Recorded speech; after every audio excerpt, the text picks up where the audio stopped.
Светот е исполнет со бизарности, некои дури и за неверување. Таков пример доаѓа од Америка, каде на царина на пристаништата веќе втор месец се заглавени според некои информации дури 13.000 автомобили од марките Бентли, Порше и Ауди.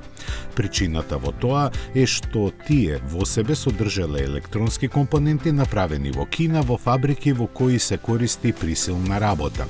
Според законите, заради кршењето на човековите права, нивниот увоз во Америка е забранет. Неофицијално самиот Volkswagen ги извести властите за потеклото на овие делови, наведувајќи дека ќе организира нивна замена пред автомобилите да бидат испорачани во дилерствата.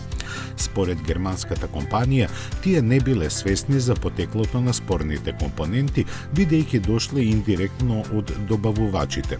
Прецизно не е објавено за кои делови се работи, се споменува дека во прашање е само една мала електронска компонента која е дел од поголема контролна единица.